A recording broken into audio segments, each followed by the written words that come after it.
اللہم صلی علی محمد۔ رب اشرح لی صدری ویسر لی امری واحلل عقدۃ من لسانی یفقہوا قولی۔ السلام علیکم ورحمۃ اللہ وبرکاتہ۔ اسماء الحسنہ میں سے ایک بہت پیارا نام الفتاح، آج ہم اس کے بارے میں بات کرتے ہیں۔ الفتاح، اس کا مطلب ہے سب کے لیے رحمت کے دروازے کھولنے والا، یعنی وہ ذات جو بندوں کے گناہوں کی وجہ سے اپنی نعمتوں کے دروازے ان پر بند نہیں کرتا، اور نہ ہی زبان کی وجہ سے یعنی اسے نہ ماننے سے وہ بندوں پر اپنی رحمت کو ترک نہیں کرتا۔ اس سے پتہ چلتا ہے کہ اللہ رب العزت کس قدر مہربان و رحیم ہے، اور وہ دنیا اور آخرت کے خزانوں کے دھانے اور اپنی رحمت کے خزانے سب پر کھولتا ہے۔ تو پھر یہ انسان کا بھی فرض ہے کہ وہ صرف اسی الفتاح جل جلالہ کے ہو کر رہیں، ہر خوشی اور غم میں صرف اسی کو پکاریں۔ احمد بن ابی غالب رحمہ اللہ تعالی 6 صدی ہجری کے بہت بڑے بزرگ ہیں۔ لوگ ان کے پاس دعا کے لیے حاضر ہوتے تھے۔ ایک مرتبہ کوئی صاحب ان کی خدمت میں آئے اور کسی چیز کے بارے میں کہا کہ آپ فلاں صاحب سے میرے لیے وہ چیز مانگ لیجئے۔ احمد رحمہ اللہ تعالیٰ فرمانے لگے، میرے بھائی میرے ساتھ کھڑے ہو جائیے،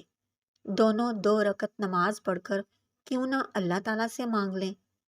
کھلا در چھوڑ کر بند دروازوں کا رخ کیوں کیا جائے؟ یقیناً الفتاح جل جلالہ کا در ہر وقت کھلا ہے۔ یہ یقین اور ایمان کی کمزوری ہوتی ہے کہ اسے چھوڑ کر مخلوق کے بند دروازوں پر کھڑے ہو کر ذلت اٹھائی جائے۔ اس کھلے در کی طرف رجوع کی عادت تو ڈالیے۔ مشہور و معروف تابعی حضرت عطا بن ابی رباح رحمہ اللہ تعالیٰ فرماتے ہیں، ایک مرتبہ حضرت طاؤس رحمہ اللہ تعالیٰ نے مجھے ایک حکمران کے پاس جاتے دیکھا تو کہا، اے عطا میری بات غور سے سنو، اپنی کوئی ضرورت ایسے شخص کے سامنے پیش نہ کرو جس نے اپنے دروازے بند کر رکھے ہوں اور اپنے دروازوں پر چوکی داروں کو بٹھا رکھا ہو، بلکہ اپنی ہر ضرورت اس کے سامنے پیش کرو جس نے ہر دم اپنے دروازے اپنے بندوں کے لیے کھلے رکھے ہوئے ہیں۔ وہ تو تم سے کہتا ہے مجھ سے مانگو، اور اس نے یہ وعدہ بھی کر رکھا ہے کہ وہ اپنے بندوں کی دعاؤں کو قبول کرے گا۔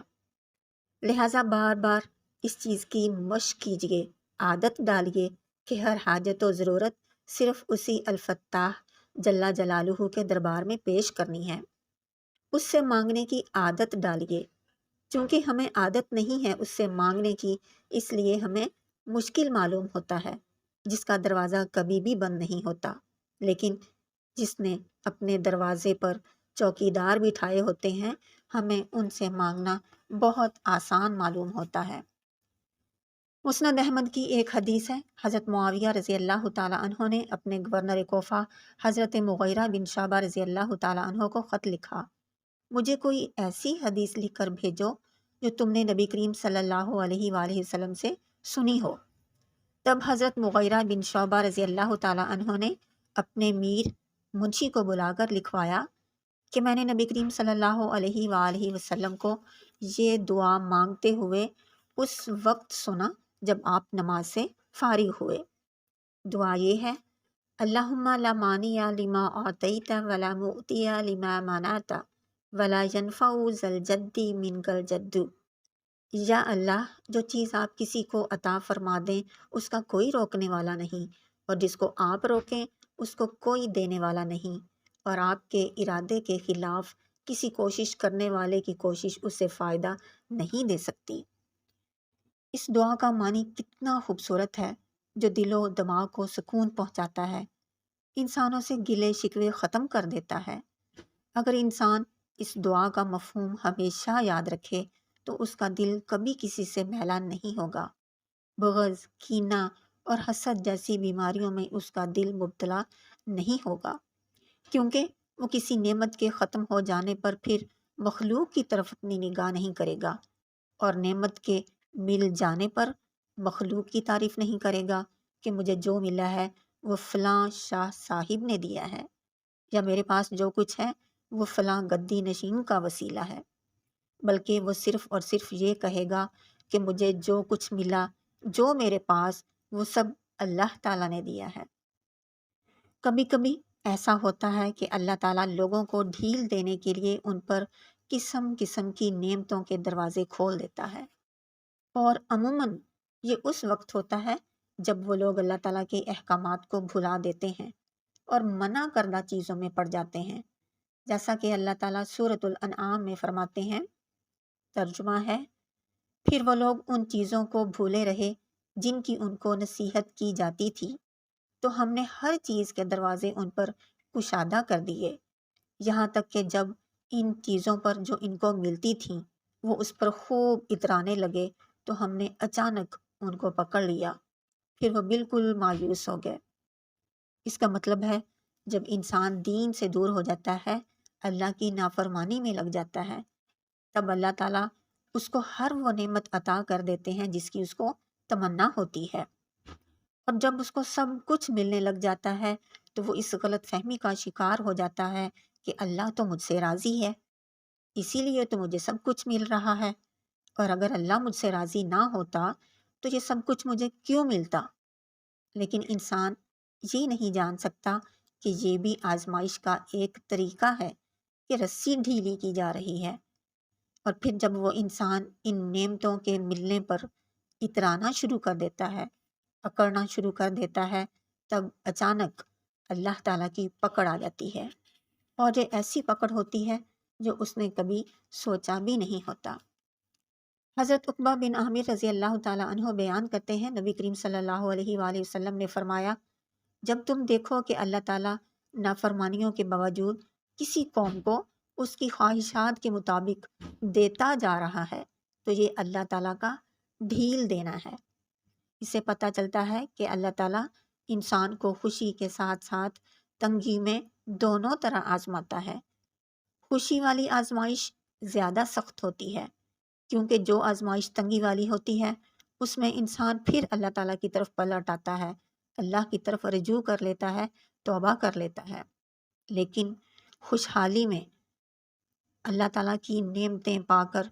بہت کم انسان ہوتے ہیں جو اللہ تعالیٰ کا شکر ادا کرتے ہیں، اس کے سامنے جھکتے ہیں۔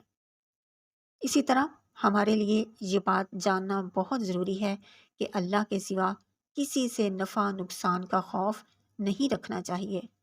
صرف اللہ کی طرف اپنی نظر رکھی جائے، یہ دین اور دنیا کی درستی اور ہمیشہ کی راحت کا ذریعہ ہے۔ جب کبھی دل میں یہ خیال آئے کہ میرا کاروبار اس لیے نہیں چل رہا کہ مجھ پر کسی نے کچھ کروایا ہے، یا رشتہ اس لیے نہیں ہو رہا کہ فلاں نے جادو کروایا ہے،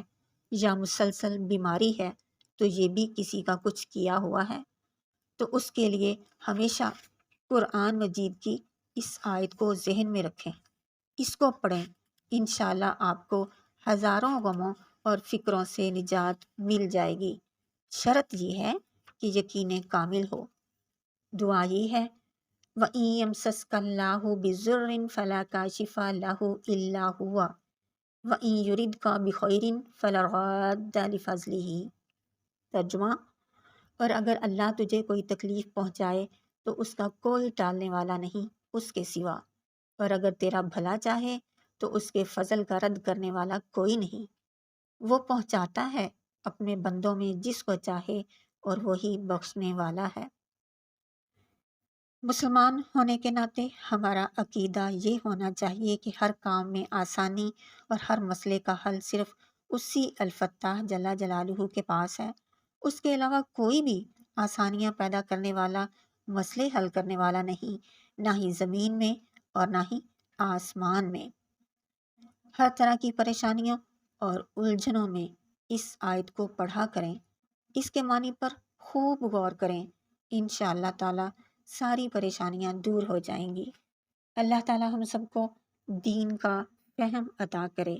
وما علینا الا البلاغ المبین۔ السلام علیکم ورحمۃ اللہ وبرکاتہ۔